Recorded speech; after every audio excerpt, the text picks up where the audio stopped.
Tudo bem? Boa noite a todos. Vamos começar então esta nossa live falando sobre a soberania de Deus. Essa semana nós estamos completando 504 anos. Não, essa semana não, vai ser no dia 31, né? Dia 31 de outubro. Comemoramos 504 anos da Reforma Protestante.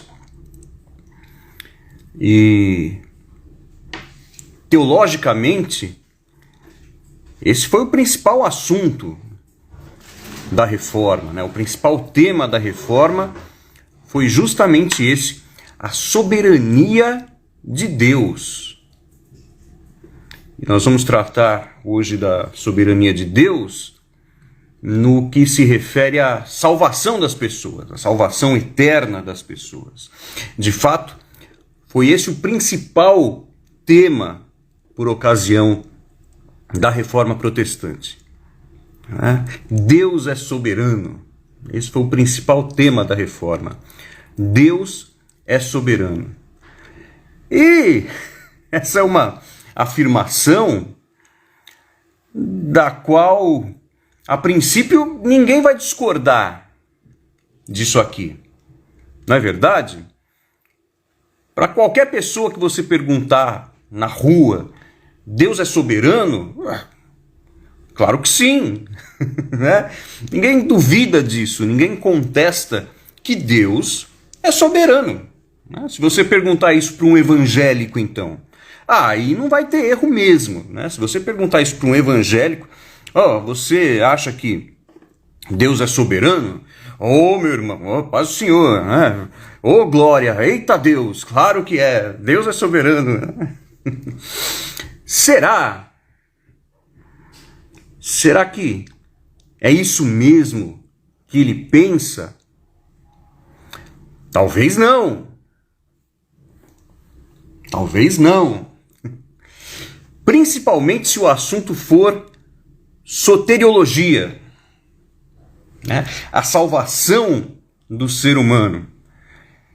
Você começa esse assunto, né, mesmo com quem é evangélico, com quem frequenta a igreja, e antes do que você pensa, a pessoa nega a soberania de Deus. Nega que Deus tem o absoluto controle de todas as coisas. Mesmo que isso seja amplamente abordado pela Escritura. Quer ver? Vamos conferir aqui alguns versículos. Olha, Isaías 46, 10 diz o seguinte: desde o princípio anuncio o que há de acontecer. Deus falando, tá? Deus falando através do profeta Isaías. Isaías 46, 10. Desde o princípio anuncio o que há de acontecer, e desde a antiguidade as coisas que ainda não sucederam. Que digo, o meu conselho permanecerá de pé, farei toda a minha vontade. Isaías 46, 10. Então, desde a antiguidade, ele já sabe o que vai acontecer no futuro, não porque ele simplesmente prevê o futuro, mas sim porque ele determina o que vai acontecer. Ele disse aqui, né? Olha, farei toda a minha vontade. Ele determina o que vai acontecer. Não é que ele simplesmente prevê, enxerga lá na frente, fala, olha. Não. Deus determina o que vai acontecer. Deus é soberano. Vamos ver aqui, Daniel 4, 35.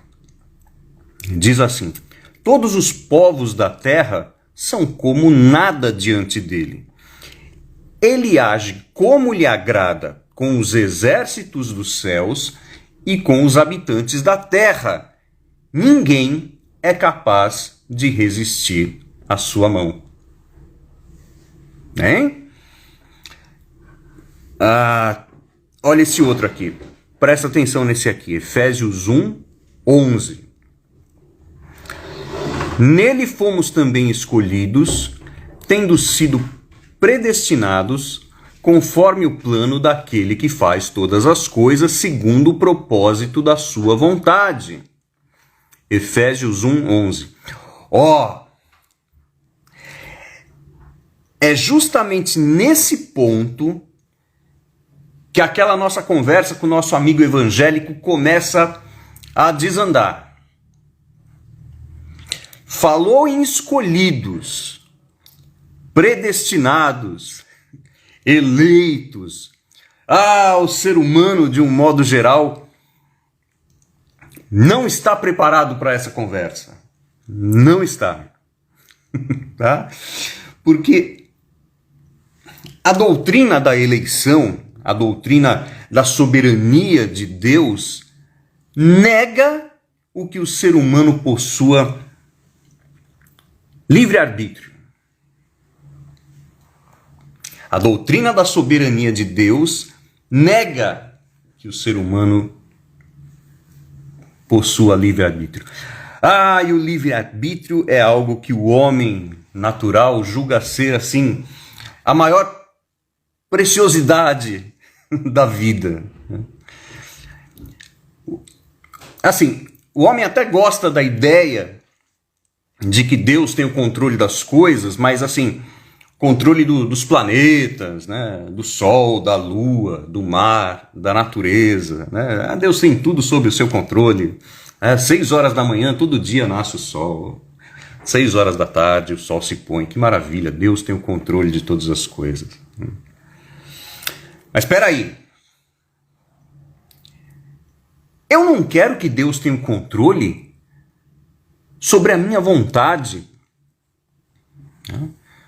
sobre o meu livre-arbítrio. Onde já se viu um negócio desse? É esquisito, não é? É esquisito porque assim, a pessoa vai na igreja, vai lá na frente, diz que aceitou Jesus, aí faz aquela oração dizendo assim, Senhor, entrego nas suas mãos controle da minha vida. Não é assim que acontece, não. Entrego sobre os seus comandos toda a minha vida, controla a minha vida. É assim, geralmente é assim, né? Aí depois, anos depois, você fala que Deus tem o controle sobre o seu arbítrio, ela não se conforma. Aí ela te xinga, chama de herege. Você já passou por essas situações assim, não? O que foi que aconteceu então? O que foi que aconteceu? A mesma pessoa que no começo da conversa disse que concorda que Deus é soberano, que ele domina sobre todas as coisas, que os seus planos não podem ser frustrados, essa mesma pessoa nega tudo isso quando o assunto é o seu livre-arbítrio.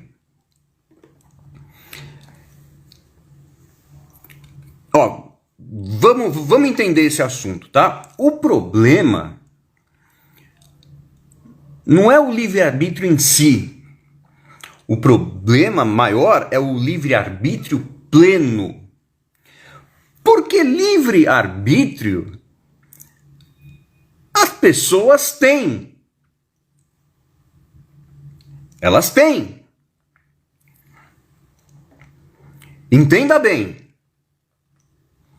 O homem tem a chance de escolher livremente a Deus por sua própria vontade. Mas, por causa da sua natureza caída, da sua natureza pecaminosa, toda vez que ele tiver que escolher, ele vai preferir se afastar do Deus verdadeiro.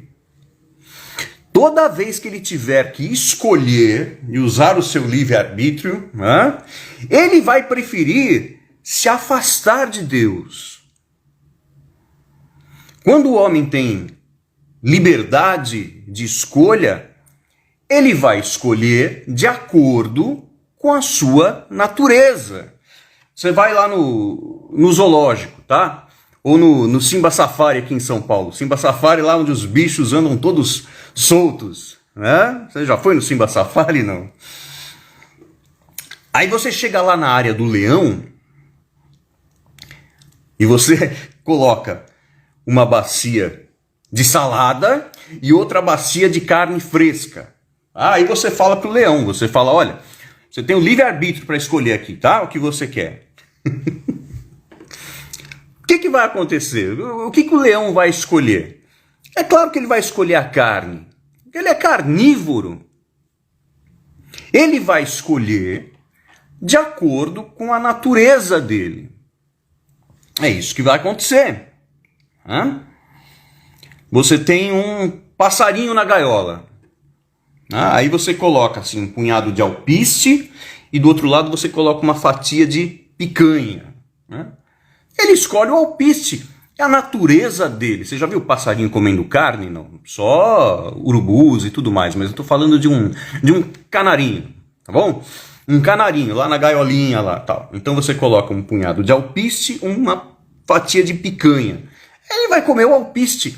A escolha sempre é de acordo com a nossa natureza. Lutero chama isso de vontade escrava. Se é escrava, não é livre. Você concorda ou não? Da mesma forma que o leão não vai escolher a salada, da mesma forma que o passarinho não vai escolher a picanha, o ser humano natural nunca vai escolher ao Deus verdadeiro. Não vai. O ser humano nasce inimigo de Deus. Ele nunca vai escolher a Deus porque a sua natureza é pecaminosa, é caída, uma natureza inimiga de Deus. Nós amamos o que Deus odeia e nós odiamos o que Deus ama. É verdade ou não é? O ser humano natural, aquele que não foi chamado por Deus. Olha aí na sua janela. Assiste televisão aí. Você vai perceber isso. Quais são os eventos mais badalados e mais procurados? O homem odeia o que Deus ama e ama o que Deus abomina. Sempre foi assim. Romanos 3, de 9 a 11, diz o seguinte, olha. Que concluiremos então? Estamos em posição de vantagem? Não. Já demonstramos que tanto judeus quanto gentios estão debaixo do pecado. Como está escrito, não há nenhum justo, nem um sequer.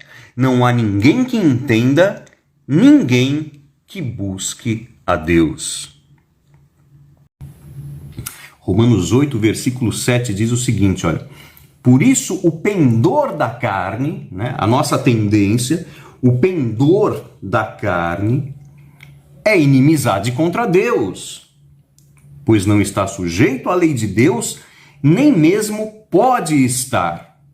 Isso você encontra lá em Romanos 8, 7. Então você percebeu o seguinte, olha, não diz que o homem simplesmente não quer se sujeitar a Deus. Diz que o homem não pode. E esse não pode não significa que ele não tem autorização. Não, você não pode, não. Não é isso. Significa que ele não tem poder para se sujeitar à vontade de Deus. Não tem capacidade. Olha, em João 6, Jesus é muito claro sobre isso, tá? Ele não deixa nenhuma dúvida. Olha só. João 6, 28 e 29. Depois você confere aí na sua Bíblia, depois você lê todo o capítulo 6 de João. Jesus toca nesse assunto várias vezes. Tá? Então lhe perguntaram: o que precisamos fazer para realizar as obras que Deus requer? E aí Jesus respondeu: a obra de Deus é esta, crer naquele que ele enviou.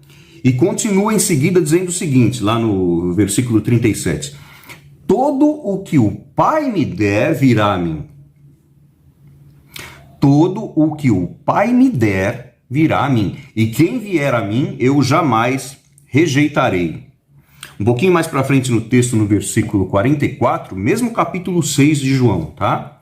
Jesus fala de novo: ninguém pode vir a mim se o Pai que me enviou não o atrair, e eu o ressuscitarei no último dia. Né?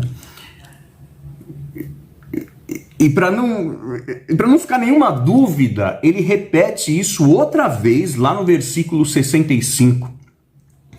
E prosseguiu: é por isso que eu lhes disse que ninguém pode vir a mim, a não ser que isso lhe seja dado pelo Pai. E olha aqui que interessante, hein? O versículo seguinte diz o seguinte, olha: daquela hora em diante, muitos dos seus discípulos voltaram atrás e deixaram de segui-lo. Leia lá João 6. Olha só. Jesus diz: ninguém pode vir a mim, a não ser que isso seja dado pelo Pai. E daquela hora em diante, muitos deixam de seguir a Jesus. Isso continua acontecendo até hoje. Eu já ouvi, ninguém me contou, eu já ouvi ali na minha frente, lamentavelmente, né, cristão dizendo: se é assim, eu não quero mais saber de Deus. Se ele escolhe, é Deus que escolhe quem vai seguir a Cristo ou não, é Deus que escolhe quem será salvo. Eu não quero saber. Eu não quero saber disso daí. Olha, justamente isso aconteceu aqui. Quando Jesus fala: ninguém pode vir a mim a não ser que isso seja dado pelo Pai, a Bíblia diz que daquela hora em diante muitos deixaram de segui-lo. Toda vez que a pessoa tiver que escolher, ela vai preferir se afastar de Deus, do verdadeiro Deus, tá? Muitas vezes ela se agarra em outro Deus lá, falso.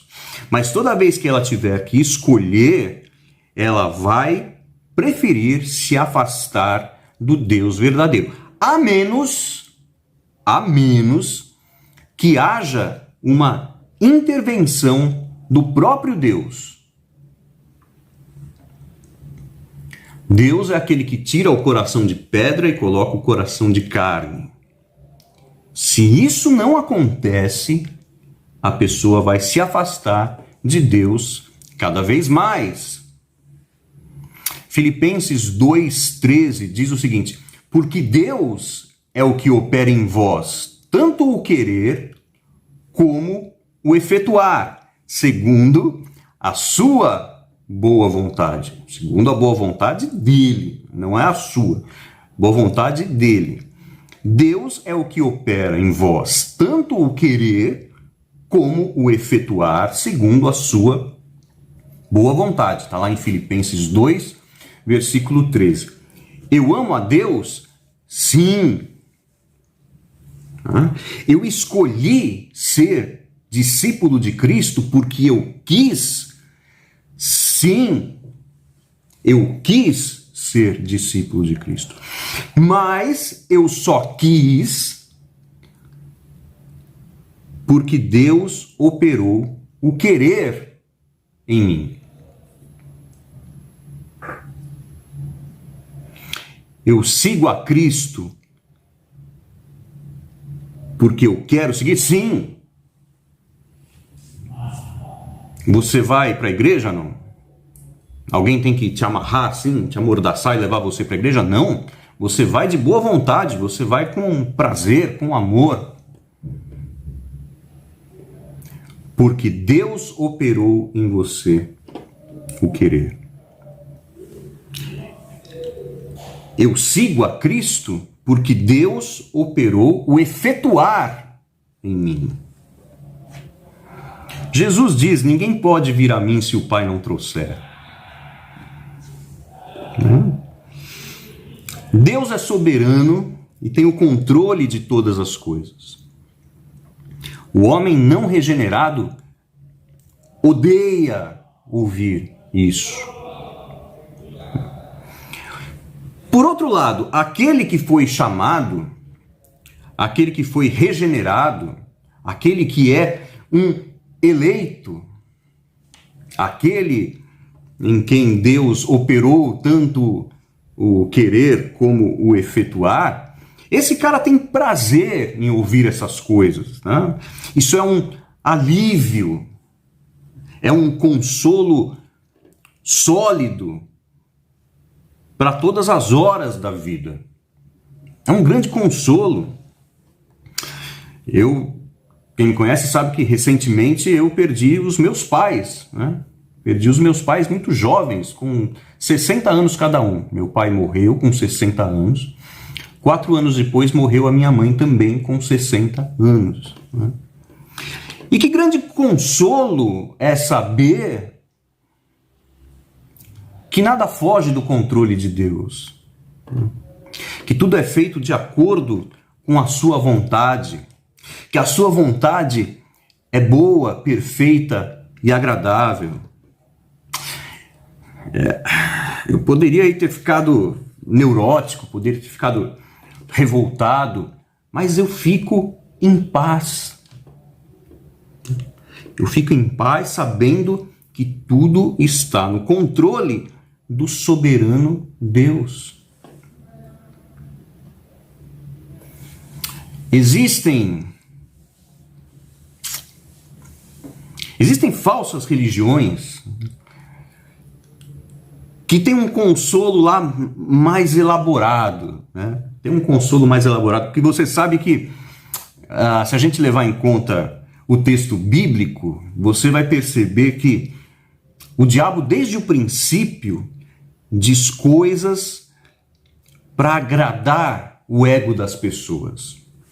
Não é assim? Foi assim com Eva, quando ele disse que ela seria tão sábia quanto Deus, né? Mexeu com o ego dela, né? Foi assim com o próprio Jesus, quando o diabo prometeu a Jesus que daria a ele todos os reinos do mundo.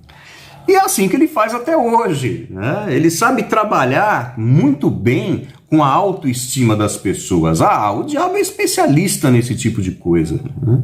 Ele sabe trabalhar muito bem com a autoestima das pessoas. Sistemas políticos e ideológicos trabalham na autoestima das pessoas. Podemos falar sobre isso uma hora aí, hein? Com bastante calma. Pode perceber, né? Ideologias políticas trabalham muito, mas muito na autoestima das pessoas. Tanto para baixo quanto para cima, né? Presta atenção nisso aí que você vai ver só. E as falsas religiões também. As falsas religiões trabalham com a autoestima das pessoas. E muitas vezes elas oferecem consolos muito bem elaborados. Por exemplo, morre um bebê. Tá? Eu já vi histórias assim. Morre um bebê. Situação terrível, né? Aí a pessoa vai buscar consolo nas falsas religiões, porque elas têm um consolo muito bem elaborado, né? Então a pessoa acaba ouvindo coisas do tipo assim: olha, bebê morreu, por quê? Na outra encarnação, ele era uma pessoa de idade, né, já estava lá prestes a morrer, e o herdeiro, com pressa de receber a herança, matou o velho. Matou o velho. O velho ia viver lá mais alguns poucos meses, mas o herdeiro com pressa foi lá e matou o velho.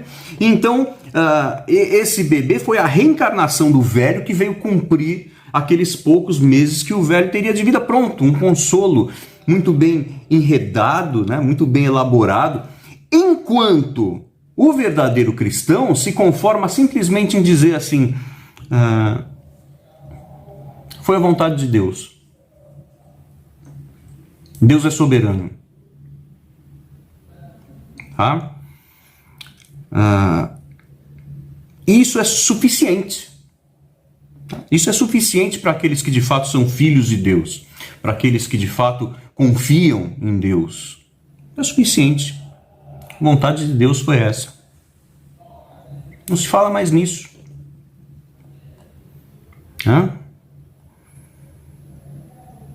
Olha, eu acho que sobre esse tema da soberania de Deus, talvez Romanos 9 seja um dos textos mais claros da Bíblia sobre isso, né?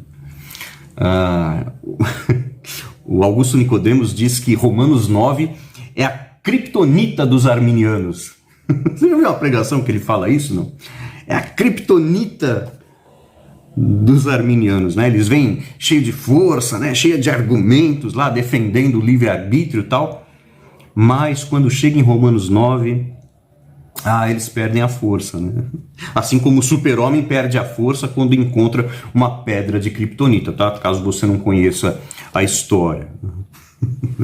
Por outro lado, Romanos 9, para nós que acreditamos na soberania de Deus, é o contrário, né? Para nós é como se fosse o espinafre do Popeye, né? Às vezes a gente está lá perdendo a batalha, quando chega em Romanos 9, a força. Mas enfim, chega de história em quadrinho e vamos para a Bíblia, tá? Vamos ler Romanos 9, vamos pegar aqui, Romanos 9 de 10 a 21, eu vou ler para vocês. Diz assim: também os filhos de Rebeca tiveram um mesmo pai, nosso pai Isaque. Todavia, antes que os gêmeos nascessem, presta atenção nisso aqui, ó. Antes que os gêmeos nascessem ou fizessem qualquer coisa boa ou má, não está avaliando lá o caráter, o que cada um fez. Antes que os gêmeos nascessem ou fizessem qualquer coisa boa ou má, a fim de que o propósito de Deus conforme a eleição permanecesse, não por obras, mas por aquele que chama, foi dito a ela: o mais velho servirá ao mais novo. Como está escrito: amei Jacó, mas rejeitei Esaú. Algumas traduções trazem: amei Jacó e odiei Esaú. Antes que eles nascessem, tá? Antes que eles fizessem qualquer coisa boa ou má. Então o que diremos? Acaso Deus é injusto? De maneira nenhuma, pois ele diz a Moisés: terei misericórdia de quem eu quiser ter misericórdia. Terei compaixão de quem eu quiser ter compaixão. Portanto, isso não depende do desejo ou do esforço humano, mas da misericórdia de Deus. Pois a Escritura diz ao faraó: eu o levantei exatamente com este propósito, mostrar em você o meu poder e para que o meu nome seja proclamado em toda a terra. Portanto, Deus tem misericórdia de quem Ele quer e endurece a quem Ele quer. Lembra que Moisés pedia para o faraó deixar o povo sair? O faraó concordava, mas aí a palavra diz que Deus endurecia o coração de faraó e o faraó voltava atrás na sua decisão. Dá uma olhada depois lá em Êxodo 9. Você vai ver que próprio Deus endurecia o coração de faraó. Continuando lá em Romanos. Mas algum de vocês me dirá: então por que Deus ainda nos culpa? Porque quem resiste à vontade de Deus? Por que ele nos culpa, então? E aí vem essa parte, olha: mas quem é você, ó homem, para questionar a Deus? Acaso aquilo que é formado pode dizer ao que formou: por que me fizeste assim? O oleiro não tem direito de fazer do mesmo barro um vaso para fins nobres e outro para uso desonroso? Todo esse trecho está lá em Romanos 9, de 10 a 21. Depois você confere lá. A conclusão da soberania de Deus na salvação do ser humano é a seguinte: se Deus não escolhesse alguns, ninguém seria salvo. Ninguém. Todo mundo iria escolher de acordo com a sua natureza. Ninguém seria salvo, né? Eu jamais escolheria seguir a Deus se Ele não tivesse trabalhado em mim, tanto o querer como o efetuar. Se não fosse a obra soberana da eleição de Deus, ninguém seria salvo. O leão jamais comeria a salada. Tá bom? Eu quero encerrar esse vídeo. Quanto tempo já deu, hein? Deu meia hora, acho. Então eu quero encerrar esse vídeo citando um trecho de uma pregação do Charles Spurgeon. É um sermão baseado em Mateus 20:15, que diz, Mateus 20:15, porventura não me é lícito fazer o que eu quero do que é meu? Ou são maus os teus olhos porque eu sou bom? Então Spurgeon fez uma pregação em cima desse versículo de Mateus, e eu achei nesse livrinho aqui, ó, Os Atributos de Deus, do Pink. É jabá não, viu? Não estou ganhando nada para fazer aqui a propaganda do livro do Pink. Mas se você puder ter esse livro aqui, um livrinho fininho, ó. Mas ele tem um conteúdo muito bacana, muito bacana. Eu vou ler para vocês aqui um trechinho desse sermão de Charles Spurgeon, tá? Diz o seguinte, olha: não há atributo mais consolador para os seus filhos do que o da soberania de Deus. Sob as circunstâncias mais adversas, em meio às provações mais duras, eles creem que Deus, na sua soberania, ordenou as suas aflições, que Ele as dirige soberanamente e que na sua soberania santificará todas elas. Para os filhos de Deus não deveria haver nada pelo qual lutar mais zelosamente do que a doutrina do seu Senhor sobre toda a criação, do reinado de Deus sobre todas as obras das suas mãos, do trono de Deus e do seu direito de ocupar esse trono. Por outro lado, não há doutrina mais odiada pelos mundanos, nenhuma verdade com a qual tenham brincado tanto tempo quanto a grandiosa, estupenda, embora certíssima, doutrina da soberania do infinito Yahvé. Os homens se dispõem a permitir que Deus esteja em toda parte, menos no seu trono. Dispõem-se a deixá-lo em sua oficina, formando mundos e criando estrelas, né? Deixarão que esteja em seu dispensário para distribuir esmolas, conceder benefícios. Permitirão que fique sustentando a terra e mantendo firmes as suas colunas, que acenda os luzeiros do céu, que governe as irrequietas ondas do oceano. Mas, quando Deus sobe ao seu trono, suas criaturas rangem os dentes. E quando nós proclamamos um Deus entronizado e o seu direito de fazer o que ele quiser com o que lhe pertence, como também de dispor as suas criaturas como ele achar melhor, sem consultá-las sobre a questão, então os homens nos vaiam, nos amaldiçoam e se fazem de surdos para não nos ouvirem. Pois Deus no seu trono não é o Deus que eles amam. Contudo, é Deus no seu trono em que muito nos agrada pregar. É em Deus no seu trono que confiamos. Meus queridos irmãos, que Deus nos capacite, né? Que Deus se revele a cada um de nós, que Deus se revele àqueles que nós amamos. Vamos encerrar aqui então. Amado Pai, Senhor, muito obrigado pela sua palavra. Muito obrigado, Senhor, porque o Senhor nos escolheu. O Senhor nos escolheu e essa é a nossa única chance. Nós jamais escolheríamos a Ti, mas o Senhor, que é rico em bondade, que é soberano, que tem o controle sobre todas as coisas, decidiu nos amar e nos chamar para o seu reino, nos enviar até Cristo. Por isso nós somos gratos. Em nome de Jesus.